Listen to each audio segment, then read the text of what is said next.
Sahabat Indopol, jumpa kembali di Coffee Table Show, channel yang dikeluarkan oleh Indopol. Nah, kali ini hadir bersama kita itu anak muda. Anak muda ini dibandingkan sama saya maksudnya. Dari NGO Imparsial, Mas atau Bang Hussein Ahmad. Selamat datang di Coffee Table Show. Terima kasih sudah diundang.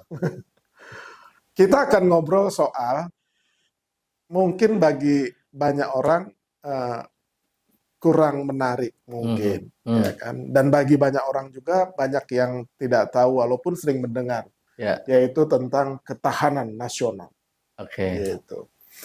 Bang Hussein, ada isu yang berkembang di tengah masyarakat bahwa dengan munculnya undang-undang PSDN, nama undang-undangnya aja penuh misteri gitu kan. Karena banyak orang yang tidak tahu, apalagi yang di sini anak-anak muda nih kan. Undang-undang itu tentang pengelolaan sumber daya nasional untuk pertahanan negara. Di mana salah satu isunya itu pemberlakuan tentang wajib militer. Nah, itu benar apa enggak? Iya, mesti diklarifikasi juga ya. Kendati kita menolak undang-undang PSDN ya, undang-undang pengelolaan sumber daya nasional untuk pertahanan negara, salah satu regulasi dalam undang-undang itu adalah adanya pembentukan komponen cadangan. Dengan komponen cadangan orang pikir itu sifatnya wajib, tetapi sebetulnya itu sifatnya bahasa Belanda ya, freiwillig, dia sifatnya sukarela gitu. Akan tetapi banyak kritik yang dari berbagai kalangan saja, bukan dari kalangan NGO saja, tapi di akademisi juga, bahwa undang-undang ini sangat militeristik, sangat mengekang orang-orang yang dia secara sukarela ingin masuk menjadi komponen cadangan.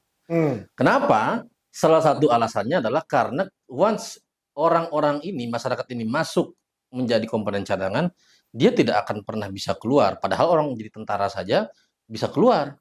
Tapi dalam undang-undang PSDN ini jadi komponen cadangan, maka seumur hidupnya akan jadi komponen cadangan. Sebentar. Kan disebutnya komponen cadangan. Ya. Emang ada komponen yang pokok? Ada. Apa itu komponen pokok? Komponen utama itu kalau kita lihat dalam undang-undang pertahanan, dalam politik hukumnya konstitusi gitu juga ya, itu adalah TNI. Kan kalau kita lihat pasal 30 Undang-Undang Dasar, maka urusan pertahanan itu adalah TNI, ya, urusan keamanan adalah polisi begitu ya. Nah, dengan sendirinya adalah ketika kemudian ada konflik bersenjata, maka polisi seharusnya menjadi komponen pendukung. Di bawahnya ada komponen cadangan. Jadi ada komponen utama, komponen pendukung, komponen cadangan. Kenapa nggak disebut tentara cadangan aja? Itu kenapa disebutnya komponen cadangan itu? Karena istilah dari undang-undangnya dari sebelum-sebelumnya disebut sebagai komponen cadangan.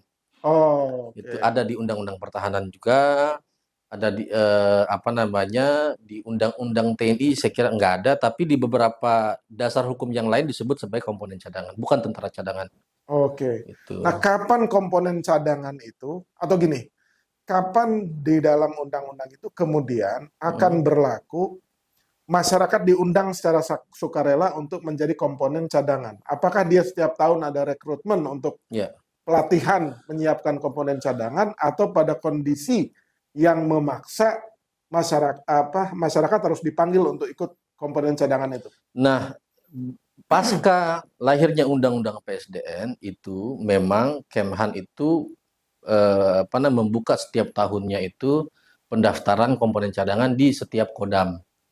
Di beberapa kodam lah, belum semua kodam, tapi di beberapa kodam itu ada pembukaan pendaftaran komponen cadangan. Itu belakang kami dapat informasi, tapi ini perlu diklarifikasi lagi. Sampai detik ini sudah hampir 3.000. Jumlahnya sangat banyak sekali sebetulnya. In total? Iya. Seluruh Indonesia? Yes. Hampir sama dengan ini, prajuritnya Wagner itu. Tentara bayaran yang di Rusia itu kan?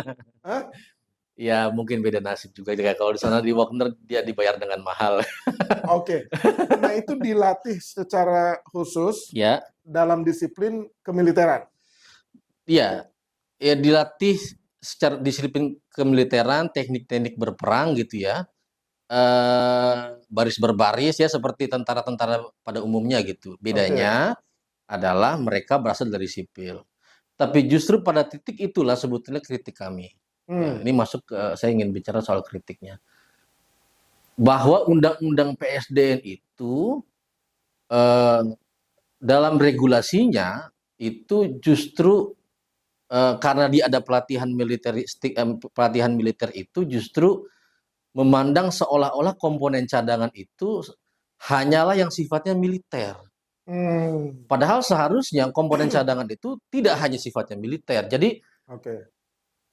ketika dalam undang-undang dasar itu, dalam undang-undang TNI itu, apa namanya, dan dalam undang-undang dasar itu warga negara itu punya kewajiban untuk membela negara, itu ditafsirkan secara serampangan oleh undang-undang PSDN bahwa membela negara itu sama dengan menjadi apa namanya, tentara cadangan, yang oleh karena itu sifatnya hanya militer. Padahal Oke. bela negara kan bisa banyak gitu ya. Iya, iya, iya, iya. Nah, harusnya komponen cadangan itu kalau kritik kami, komponen cadangan itu tidak hanya sifatnya militer, tapi juga ya harus di-create untuk menghadapi ancaman dan tantangan yang belakangan berkembang.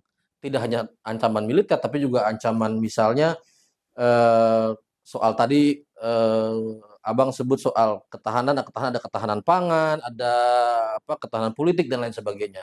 Tapi undang-undang itu mempersempit skup ketahanan dan pertahanan itu hanya menjadi pertahanan sifatnya militer. Nah, itu yang keliru gitu. Oke, ini yang kemudian mau saya tanya sih. Yes, Udah yes. dibawa ke situ dulu ya kan? Karena ujung dari undang-undang PSDN itu kan ada pertahanan negara. Komponen cadangan diperlukan berarti untuk mencegah atau memerangi Ya, atau menghalau ancaman ya, dari luar terhadap negara kan. betul. Makanya perlu dipertahankan. Seharusnya begitu.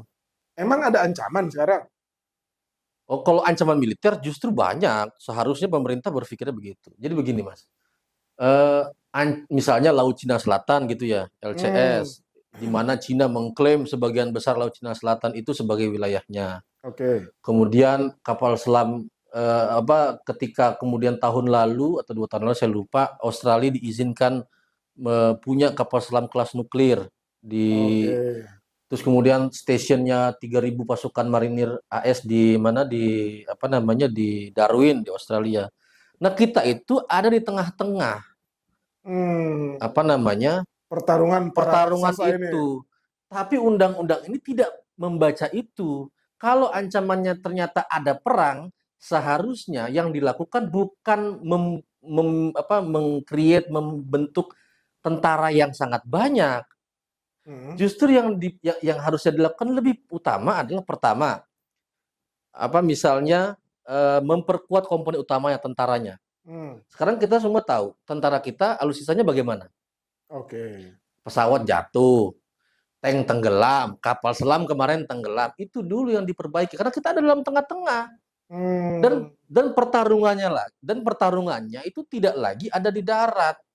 Pertarungannya sekarang itu ada di laut karena Cina klaim lautnya. Itu iya. dia.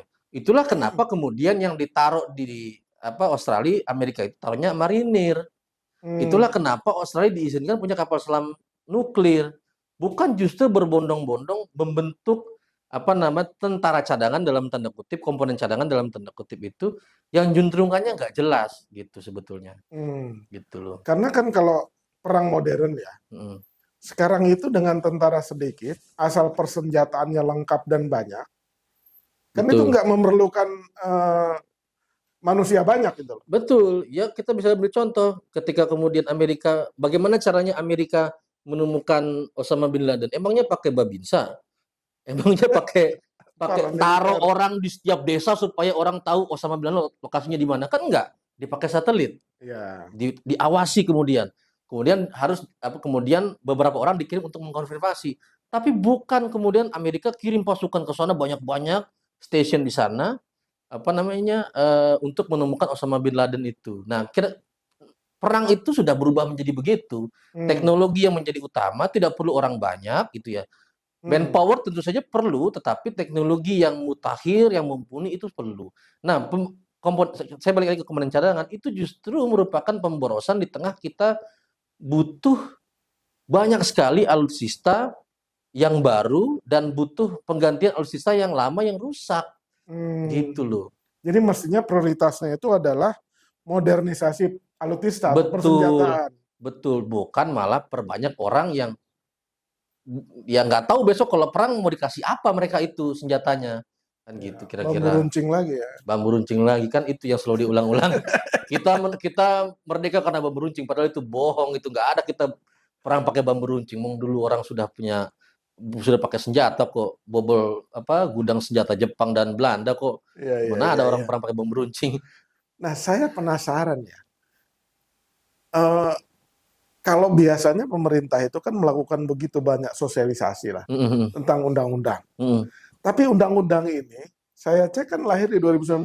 Ya. Tapi gaungnya sampai sekarang itu kan sunyi senyap tuh. Ya kan? Nggak ada asosiasi, nggak ada woro-woro gitu. Walaupun mungkin kalangan LSM sih udah banyak mengkritik ya. Itu apa memang sengaja dilakukan secara sepi gitu? Atau kalau lihat schedule keluarnya undang-undang itu kan tidak berapa lama dari... Ya, 40 hari. Nah, itu maksud saya. Memang itu by design begitu sehingga tidak cukup waktu kalangan sipil untuk... Maksudnya apa ada rembukan sebelumnya dengan masyarakat sipil dimintain pendapat apa? Nah, saya mau bilang tegas bahwa ini kita sedang ditipu dalam pengesahan undang-undang PSDN. Pertama adalah begini.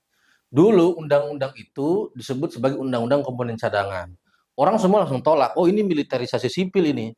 Iya. Ini berusaha untuk mengembalikan militerisme yang susah payah kita runtuhkan tahun 98. Jadi 2004 sampai kemudian 2018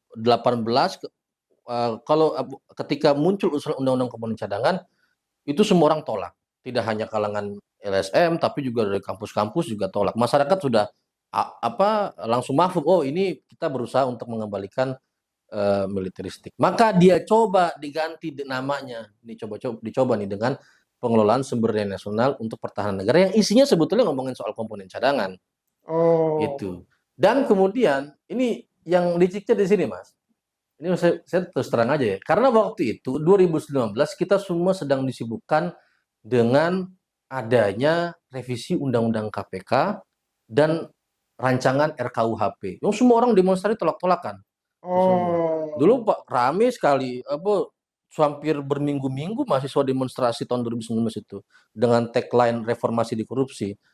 Nah, ketika orang semua sedang sibuk dengan KPK dan KUHP, undang-undang ini tiba-tiba diselundupkan masuk tuh, dibahas tuh di DPR dengan 40 hari.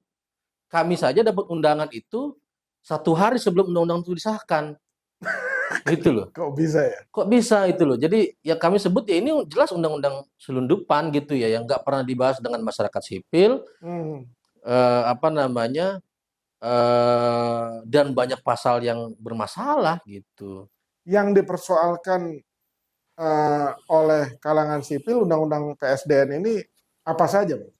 Satu tadi soal komponen cadangan perlu atau tidak di tengah tadi tentara kita yang masih compang-camping lah dalam tanda kutip gitu ya. Misalnya itu sudah orang kalau di daerah sudah tahu, misalnya kalau Babinsa ditanya berapa sih dalam 1 tahun latihan tembak misalnya. Jawaban itu ada bervariasi, ada yang bilang cuma 10 butir peluru per tahun dan lain sebagainya.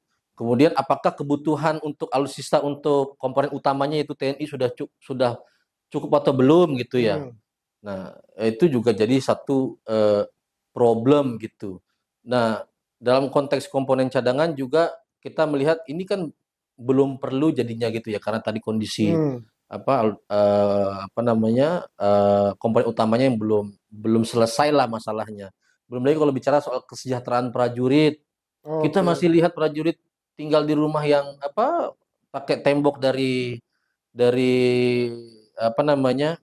triplek di daerah-daerah, pendek sekali. Kalau kita lihat masuk ke komplek-komplek tentara kan atapnya pendek untuk menghemat biaya dan lain sebagainya. Nah, itu masih banyak problem kok mau bikin komponen cadangan, padahal belum perlu. Itu satu Oke. hal. Kedua, masalah undang-undang PSDN itu komponen cadangan ternyata bukan hanya manusia, Hmm. tapi juga sumber daya alam dan sumber daya buatan. Maksudnya? Jadi yang disebut oleh undang-undang PSDN sebagai komponen cadangan itu yang bisa kemudian dimobilisasi atau digerakkan itu tidak hanya manusia, komponen cadangan manusia, tapi juga komponen cadangan sumber daya alam dan sumber daya buatan. Sederhananya adalah begini. Saya punya rumah yang mana rumah itu nanti kemudian oleh Menhan dipandang sebagai aset strategis dalam untuk pertahanan. Maka rumah saya itu ditetapkan oleh dia sebagai komponen cadangan sumber daya buatan. Oh, Tanpa saya bisa menolak, bisa diambil alih begitu bisa saja. diambil alih dalam kondisi tertentu gitu, dalam kondisi darurat, dalam kondisi perang itu mereka bisa ambil alih sendiri. Padahal dalam prinsip hak asasi manusia ada yang disebut dengan consensus objection, Hmm. penolakan berdasarkan keyakinan. Bagaimana kalau saya misalnya menolak agama saya melarang saya untuk ikut berperang misalnya, sehingga saya nggak mau rumah saya juga digunakan untuk perang misalnya. Hmm. Misalnya agama Buddha misalnya melarang untuk berperang.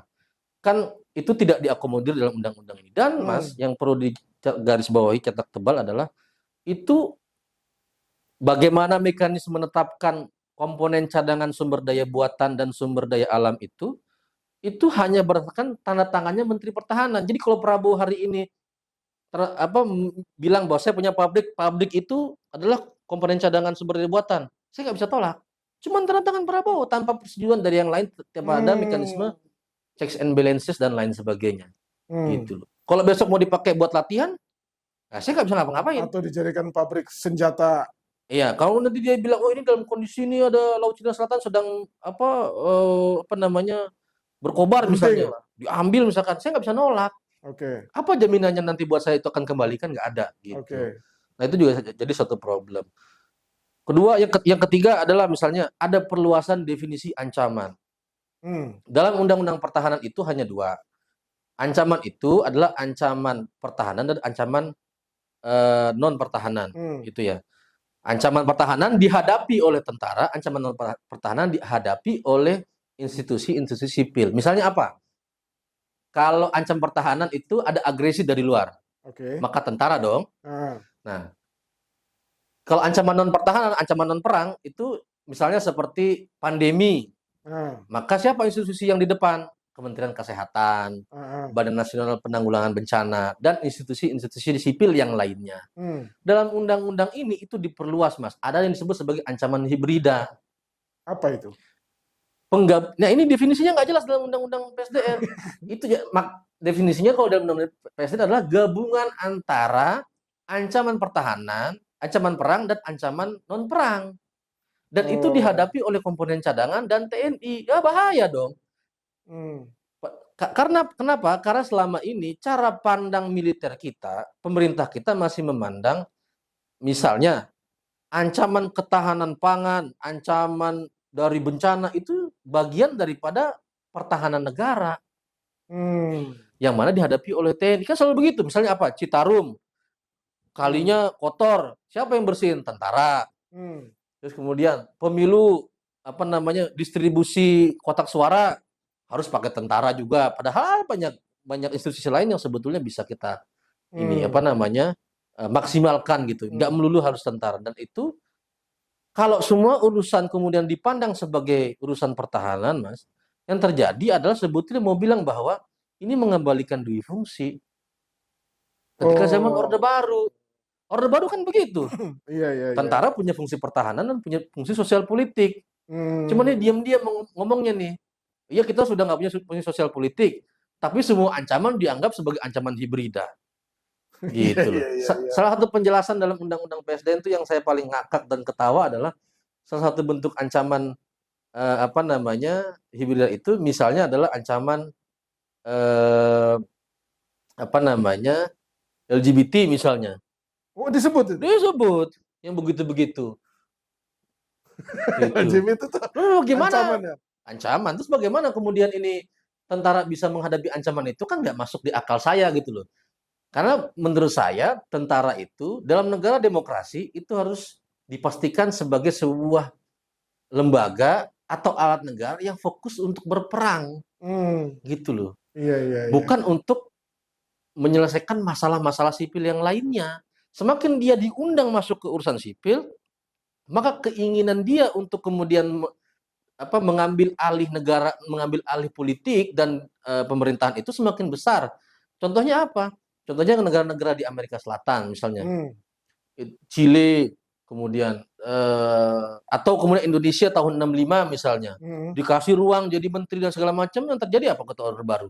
Semua posisi isinya tentara. Nah, itu yang membahayakan demokrasi, karena tadi definisi ancamannya itu luas gitu loh. Narkotika juga dia yang ngurusin, ancaman disintegrasi dia juga yang ngurusin. Terus ancaman ideologi yang bertentangan dengan Pancasila misalnya, dia juga yang ngurusin. Terus gunanya lembaga-lembaga lain apa? Gitu loh. Nggak, apakah kita bubarin aja yang Kementerian Dalam Negeri, Kementerian Kesehatan, bubarin nggak di tentara aja kalau gitu? Kan nggak gitu cara kita Di bawah bernegara. koordinasi Kementerian Pertahanan maksudnya. Iya. Enggak, dia sendiri gitu. Karena disebut sebagai ancaman. Kalau ancaman berarti dia operasi mandiri. Gitu. Maksudnya dia sendiri itu siapa? Tentara, Oh, TNI. tentara. TNI gitu. Oke. Jadi undang-undang PSDN tidak hanya bicara soal komponen cadangan, tapi juga bicara soal TNI tadi. Oh. Gitu. Ada hal yang lain nggak yang menjadi concern dari kritik terhadap undang-undang PSDN itu selain yang disebutkan tadi? Ya, tadi juga yang saya sudah sebut bahwa ketika orang masuk ke komponen cadangan, dia tidak akan pernah bisa keluar. Karena nggak ada mekanisme untuk keluarnya dalam undang-undang itu. Gitu. Kecuali dia dipecat. Gitu. Nah, dan juga tidak ada mekanisme penolakan, gitu ya. Kita harus pahami bahwa komponen cadangan itu betapapun dia sifatnya adalah sipil, bukan militer. Gitu ya.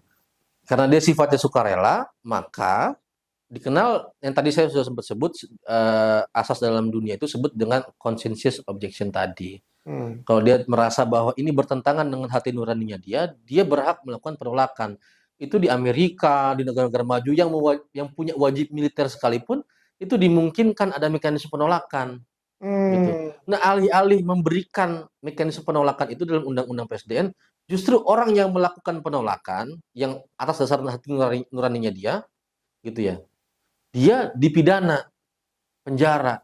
Saya lupa 16 tahun penjara kalau nggak salah. Di undang-undang itu? Di undang-undang itu. Jadi, maksudnya penolakan ketika dia sudah direkrut jadi sudah direkrut, cadangan, betul. Disuruh berperang dia nolak, pidana. Pidana. 16 tahun. 16 tahun kalau saya tidak salah, 8 tahun atau 16 tahun. Pokoknya panjang lah. Kan saya mau bikin simulasi begini kira-kira. Ada orang memang pengen ikut komponen cadangan, ya ada. Tapi misalnya dia hati nuraninya menolak kalau dia dimobilisasi, kalau komponen cadangan dikirim ke Papua misalnya. Kenapa dia menolak? Karena hati nuraninya menolak karena saya nggak mau berperang dengan bangsa sendiri misalnya. Nah, itu dalam banyak negara demokrasi dimungkinkan, Mas. Gitu. Di Amerika itu ada orang menolak pergi ke Afghanistan, padahal dia tentara reguler, itu dimungkinkan. Ada mekanismenya, ada sidangnya, dan lain sebagainya. Ini nggak disebut di situ? Nggak disebut, gitu loh. Ya karena bikin undang-undangnya 40 hari itu. Bikin undangnya 40 hari itu, ya. Jadi nggak lengkap. Yang terjadi justru overkriminalisasi. Nah, itu yang untuk manusia. Nah, tadi yang sumber daya buatan, sumber daya alam, misalnya saya tadi punya pabrik, saya punya rumah, saya punya mobil, saya punya pesawat misalnya gitu, atau apapun lah yang dianggap sebagai sumber daya buatan gitu ya. Terus saya tolak untuk kalau itu dipakai buat latihan, dipakai buat nanti untuk kepentingan perang misalnya, penjara saya. Pidana juga ya? Pidana juga. Gitu. Kan gitu repot gitu. Tapi saya tuh masih bingung, kenapa undang-undang seperti itu bisa disahkan dan lolos itu? Iya, kalau kita lihat secara garis besar memang itu yang kami sebut sebagai politik militer gitu ya. Memang kemudian tentara itu sejak tahun 2000 faksi TNI itu keluar dari reformasi lah. Reformasi 99 atau 97. Kalau nggak salah keluarnya 2002 atau 2003 yaitu dari parlemen. Itu memang secara formil mereka sudah tidak berpolitik, Tetapi secara de facto dan dirasakan oleh masyarakat banyak, politik militer masih ada. Dorongan untuk Hmm. mengembalikan, memperluas kewenangan militer dalam ranah sipil semakin banyak. Lewat apa? Lewat MOU misalnya. Hmm. Panglima TNI MOU dengan misalnya BKKBN, sosialisasi KB. Ada, Mas. Jadi kita bayar tentara, dilatih berperang, doper tuh ditembakin pakai peluru beneran gitu ya, yang merayap gitu. Ujung-ujungnya suruh sosialisasi KB. Ada yang Hmm. gitu-gitu. Tentara disuruh nanam apa yang program Prabowo yang gagal tuh di Kalimantan. Food estate. Food estate. Suruh nanam singkong. Singkong. Yang begitu. Jadi memang ada upaya untuk mengembalikan fungsi sosial politik tentara ke dalam masyarakat sipil. Dan itu nyata. Seperti kentut, kita nggak lihat barangnya, tapi kita cium baunya.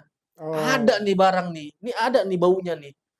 Pelan-pelan tuh lewat masuk ke jabatan sipil. Kita Hmm. lihat misalnya di Kementerian Marves gitu ya. Ada itu padahal nggak boleh dalam undang TNI itu. Ada tentara aktif di jabatan-jabatan sipil tuh nggak dimungkinkan, Mas. Tapi kita lihat sekarang banyak gitu. Jadi bupati ada sekarang di apa namanya misalnya di Kabupaten Seram bagian barat itu tentara aktif. Kan PJ Gubernur Aceh itu ketika dia mau dilantik itu dia baru oh, mengundurkan diri. Padahal sebelumnya dia tentara aktif ketika dia apa namanya diusulkan. Nah begitu-begitu banyak. jadi dikhawatirkan undang-undang PSDN itu mengembalikan Mm-mm. dui fungsi di masa Orde Baru. Tidak hanya undang-undang PSDN tapi banyak undang-undang yang lainnya. Itu hanya salah satu apa namanya eh, gerakan mengembalikan dui fungsi dari banyak gerakan-gerakan yang lain yang tadi saya sebut. Oh, Ini salah satu pintu aja. Lu hajar yang ini, gua ada yang ini, gitu. jadi dengan instrumen undang-undang. Dengan instrumen undang-undang. Nah, sekarang lagi pengen coba lagi, Mas, dengan revisi undang-undang TNI. Oh, ada lagi. Ada lagi jadi lagi dibahas di Babinkum, Badan Pembinaan Hukum TNI itu revisi undang-undang TNI yang salah satunya adalah memperluas apa namanya? Memperluas dan memperluas ya aturan TNI bisa di jabatan sipil. Hmm. Gitu. Gimana cara masyarakat untuk mengantisipasi lah kembalinya dominasi, kekhawatiran dominasi uh, militer ini? Oh, kalau kayak gitu saya nggak tahu ya, karena itu kita kayak apa ya dihantam berkali-kali dan apa namanya ngelawan balik dan tetap aja kalah gitu. Itu undang-undang PSDN sudah kita gugat Oh, ke udah ya, MK. judicial review. Ya, Terus kalah. ditolak gugatannya atau sudah mulai Sudah sudah mulai proses, proses persidangan, sudah dipanggil itu. proses dan apa namanya kita kalah di apa namanya di MK. Itu. Jadi sudah diterima gugatannya. Tapi apa namanya gugatannya pasal-pasal dalam undang-undang PSDN yang kita gugat itu dianggap tidak bertentangan dengan undang-undang dasar dengan alasan-alasan yang menurut kami yang nggak masuk akal juga lah gitu. Oke, kan kalau begitu ya, kalau masyarakat umum atau masyarakat Mm, awam kan terlalu detail dan terlalu teknis ini kan soal undang-undang ini. Padahal dampaknya itu luas, luas sekali terhadap betul. eh, mereka. Nah, cara teman-teman civil society ya Mm. untuk terus mengawal agar ini tidak kemudian menjadi kekhawatiran itu tidak menjadi kenyataan, ya kan? Itu caranya yang akan dilakukan itu apa itu? Ya paling tidak diskurs ini harus terus kita lakukan gitu ya, diskursus ini kita omongkan di banyak tempat sehingga ada perubahan kebijakan di level pemerintah gitu ya. Oke. Supaya misalnya meski ada undang-undang PSDN, komponen cadangannya nggak perlu lah dibuka gitu ya. Kita fokus ke TNI saja dulu. Alasannya bisa macam-macam. Yang kayak tadi saya bilang, ini ada overkriminalisasi, ini tidak dibutuhkan, atau misalnya orang yang peduli sama tentara juga harusnya mengkritik itu misalnya dengan alasan ini yang prajurit yang aslinya aja belum sejahtera kok mau tambah-tambah lagi yang begini-beginian gitu. Oke. Jadi dari sudut pandang apapun itu sebetulnya bisa bisa mendukunglah adanya penolakan terhadap implementasi Undang-Undang PSDN gitu. Oke, terakhir ya. Hmm. Ujung dari keinginan untuk mencegah, mengantisipasi, atau merubah agar undang-undang itu bisa direvisi, kan melalui mekanismenya kan cuma melalui judicial review. Padahal putusan Mahkamah Konstitusi itu adalah final And binding. and binding. Yes. Nah, terus pintu apa lagi untuk bisa merubah undang-undang itu? Ya di lewat DPR Oh, kita harus rubah di amandemen, revisi. direvisi. Direvisi. Nah, sekarang itu memungkinkan untuk mengajukan usulan perubahan itu, revisi itu. Ya selama civil society tercerai-berai seperti ini, tidak ada persatuan di antara di antara masyarakat sipil sendiri, ya saya kira akan sulit ya. Makanya tadi saya bilang yang paling penting justru kita sekarang menggalakkan diskurs ini ke banyak kalangan supaya banyak orang yang aware, ada awareness-nya lah kira-kira gitu. Okay. Sehingga kalau awareness ini tinggi, ada revisi lah dalam Undang-Undang PSDN. Nah, bahkan MK itu juga bilang bahwa undang-undang ini dalam beberapa hal mesti ada perbaikan di DPR. Jadi tidak membatalkan, tapi ada beberapa nomenklatur, beberapa pasal yang memang MK minta ini harus diperbaiki lagi di DPR melalui revisi gitu. Sudah diperbaiki belum? Belum. Oh, belum. Nunggu pemilu 2024. Nggak tahu, udah lama padahal kita gugat berapa tahun 2021. Oh, udah lama. Political will-nya agak sulit ya, karena ini keluar dari konteks Undang-Undang PSDN. Memang Komisi 1 itu oversight-nya, pengawasannya sangat lemah terhadap TNI. Seolah-olah urusan pertahanan itu seperti diberikan cek kosong kepada TNI tanpa ada pengawasan yang ketat gitu ya. Oke. Itu kan terjadi sejak zaman dulu, tapi makin kentara adalah ketika untuk pertama kalinya di DPR seorang Menteri Pertahanan Prabowo waktu itu datang ke DPR menjelaskan apa saja yang ingin dia kerjakan di Kemenhan, tapi wartawan nggak boleh liput. Dan kemudian di Prabowo minta jangan semua anggota Komisi 1 ikut dalam rapat itu. Jadi diutus lagi gitu loh. Nggak boleh semua gitu. Sudah Jadi publik sifatnya dia tertutup betul. Nah, memang DPR payah lah kalau dalam konteks. Kalau alasannya adalah itu menyangkut kerahasiaan negara, hari gini yang rahasia negara apa? ya kan strategi. Nah, ada semua bisa dilihat. Kita mau lihat posisi Kodam, Korem, Koramil sampai Babinsa bisa kelihatan pakai satelit. Iya. Sekarang kita mau lihat apa spesifikasi pesawat, bisa dilihat. Oke. Kalau bentuknya begini, maka avioniknya ini.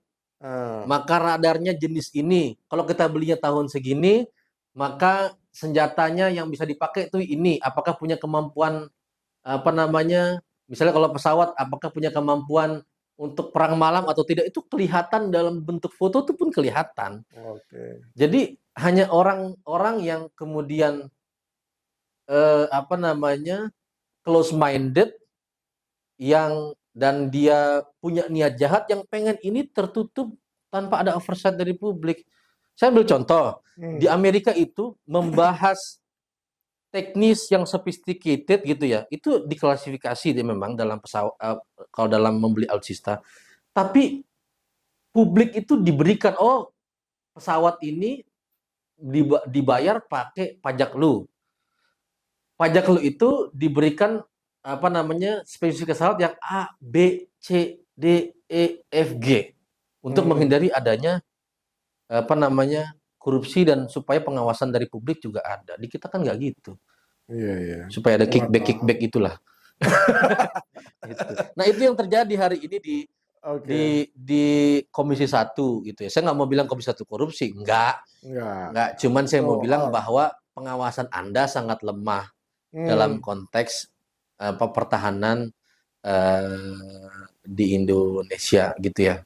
Bahkan kadang-kadang nggak ngerti bang, apa mereka punya tugas apa. Saya pernah nih salah satu anggota Komisi 1 ya, ini keluar dari konteks Undang-Undang PSDN dan Alutsista.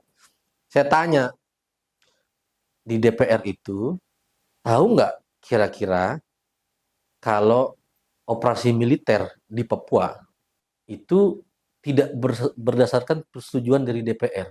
Dia tanya balik ke saya, "Lah emang saya harus kasih persetujuan?"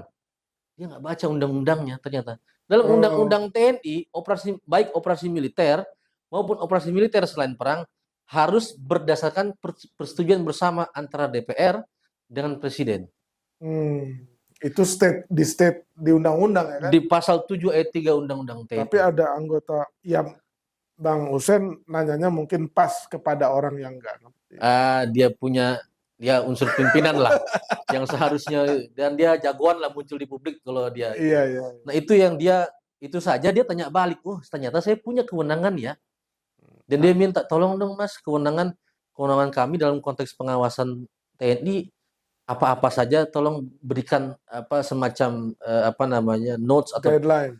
atau policy brief ke kami. Minta ke saya, minta ke kami, ke masyarakat sipil. Atau jangan-jangan ya dia pura-pura nggak tahu aja. Supaya nggak terus diserang sama Bang Hussein kan. Mungkin. Oke, terima kasih Bang Hussein Ahmad. Ya. Ini bukan kali pertama kita diskusi soal pertahanan, tapi imparsial kan menguasai banyak hal. Jadi nanti temanya kita Sesuaikan. perkaya dengan Sip. isu yang lain. Sip. Terima kasih Sip. Bang Hussein Ahmad. Demikian sahabat Indopol, obrolan lumayan menarik, dan itu menyangkut kepentingan kita semua juga. Jadi kawan sahabat Indopol tuh ya harus juga mau mengetahui, memahami bagaimana dampak undang-undang PSDN itu kepada begitu banyak kalangan. Jangan lupa subscribe akun atau channelnya Indopol di YouTube. Terima kasih.